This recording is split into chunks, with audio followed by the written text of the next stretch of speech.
good day. So for today's video, I will show you what I learned about the criminal justice system. What I learned about criminal justice system. So criminal justice system is a system which consists of several parts that interacts with each other. Criminal justice system is the delivery of justice to those who have committed crimes. The criminal justice system is a series of government agencies and institutions.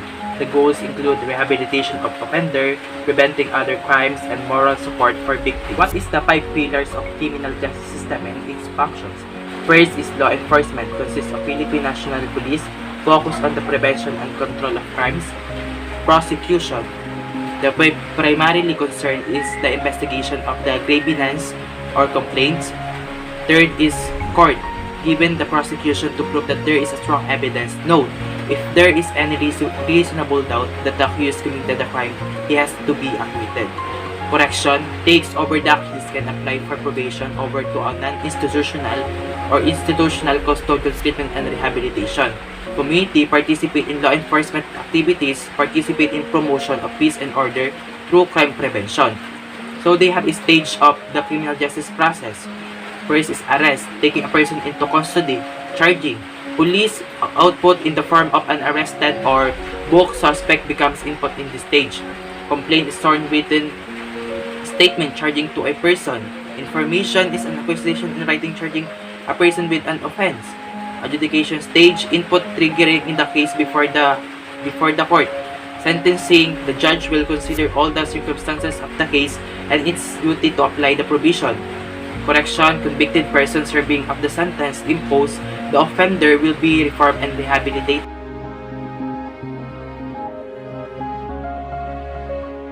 So in law enforcement, man first attempt to protect himself and his family through barricades placed at the entrance of their caves and communities and by processing weapons. In police, originated from the Greek word politeia, meaning government of a city. Romans slightly changed the word policia to police. So in ancient Babylon, we have a clay tablet. In ancient Egypt, we have a midjay. In Middle Ages, we have a prang pledge. In England, we have brib and sheriff. In keepers of the peace, we have a shibir and sheikh.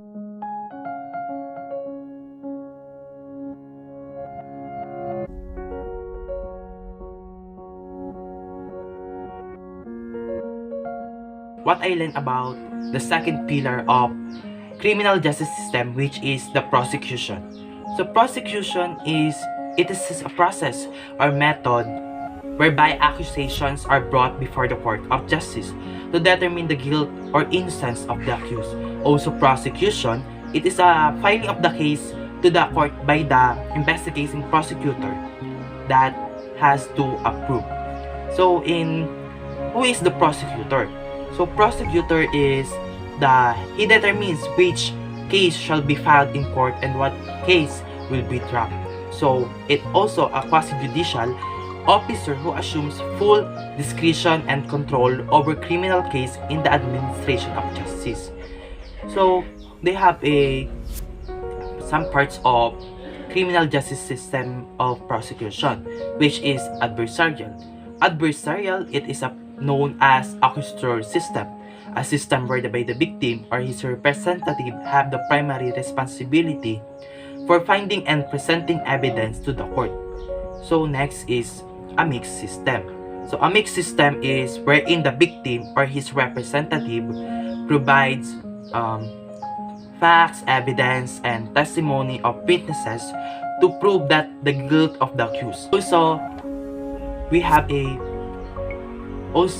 before we conduct to determine whether a prima facie evidence exists, we should know the preliminary investigation. So in inquest, it is done to determine whether the arrested person should remain under the custody and correspondingly be charged in court. So an accusation in writing charging a person with an offense subscribed by the fiscal and filed with the court, it is called information. So, who a person who brings an action in court of law? that we called a plaintiff. So, it is a writ of form High Court ordering or compelling the performance of public duty, that is mandamus. So, also inquest is an informal and summary investigation conducted by prosecutor in criminal cases involving persons arrested and detained without the benefit of warrant of arrest. So, complaint. Complaint is a written statement charging a person with an offense subscribed by the offend party, any peace officer or public officer charged with the enforcement of the law. So, how many days will be the conduct of preliminary investigation? So, the prosecutor will subpoena the suspect to submit its counter affidavit. So, how many days? It's 10 days. Who is responsible for implementing policies, plans, programs, memoranda, orders, circulars, rules, and the regulation of the DOJ relative to the investigation and prosecution of criminal cases in its region? It is a regional state prosecutors. So it denotes evidence which is unexplained or uncontradicted is sufficient to sustain the proposition it supports or to establish the facts as to counterbalance the presumptions of innocence to warrant conviction is a prima facie evidence.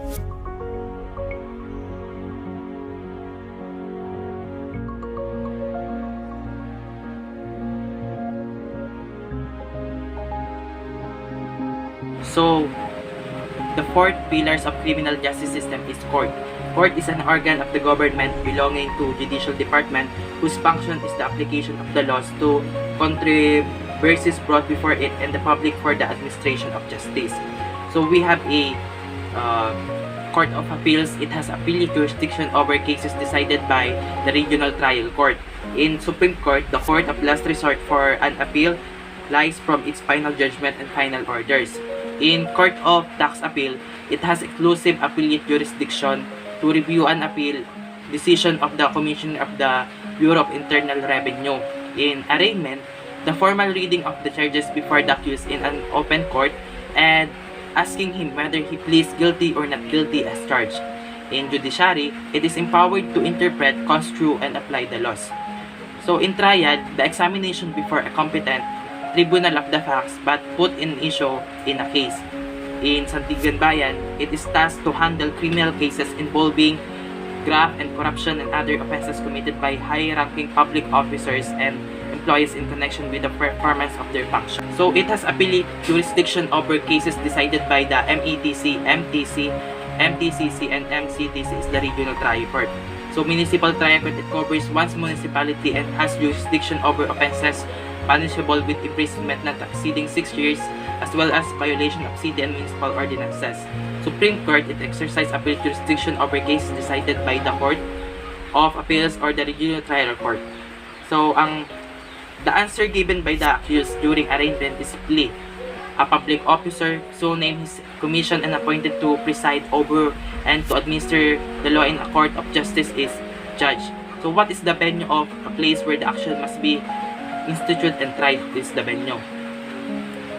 And the adjudication by the court that the accused is guilty or not guilty of the offense charged and the imposition of the proper penalty and civil liability if any is the judgment.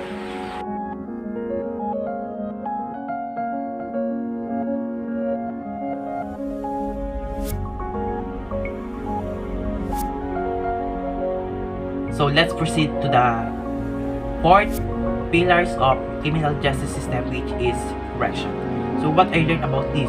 So in Bureau of Correction, the newly believed prison, the correctional institution for women is under the Bureau of Corrections. So what is the purpose of BGMP, or what we call Bureau of Jail Management and Penology? So they are the ones who direct, supervise, and control the administration and operation of all district, city, and municipal jails to implement a better system of jail management nation. It is a correctional institution that has the authority to detain persons awaiting trial or adjudication or confine convicted offenders for a short period of time. It's called jails. So, jails is a place of confinement for a persons awaiting trial or court action and where the convicted offenders serve short sentences or penalty of imprisonment. So, under the Executive Order number 292 is renamed the Bureau of Prison to Bureau of Correction during the Aquino administration in the Philippines. So, the head of the Bureau of Correction is also the rector, and the provincial government supervises and controls the provincial. The purpose of DILG is the BGMP is under the administrative of Department of Interior, Local and Government. So, detention prisoner. Detention prisoner is a person who is detained for the violation of law or ordinance and has not been convicted.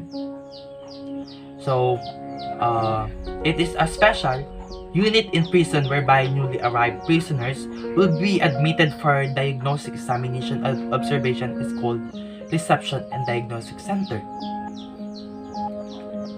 Okay. It is the primary purpose of imprisonment is to rehabilitation. The prisoners whose sentence are more than 3 years to capital punishment are considered as insular prisoners. Personal is a justification of penalty, which states that nobody can assume that suffering for crime committed by others.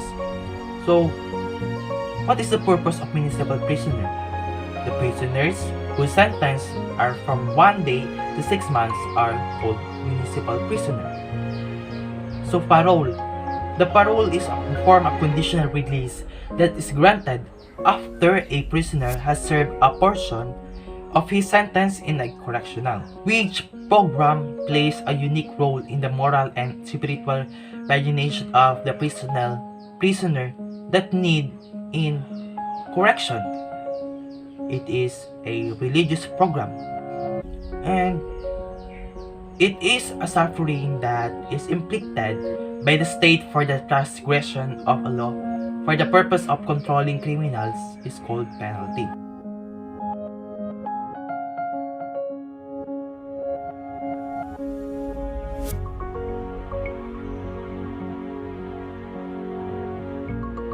So the fifth pillar is the community. The community has vital responsibilities in law enforcement because the police rely on the citizens to report crimes and to assist them in the conduct of investigation, like giving data about the illegal activities of the criminals to organize crimes and syndicates and measure of diminished crime.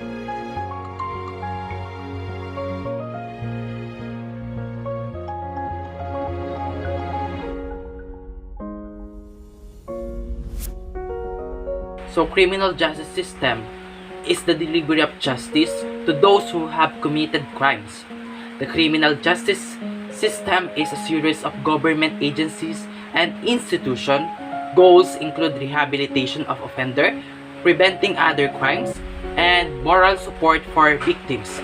The primary institutions of criminal justice system are the law enforcement, prosecution, court, correction, and community.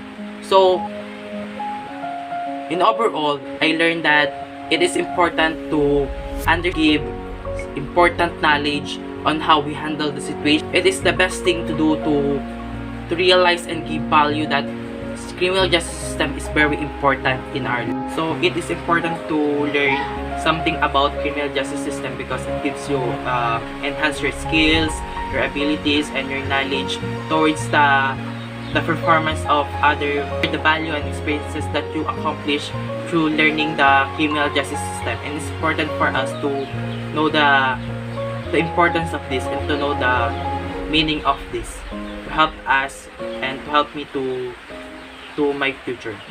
Thank you.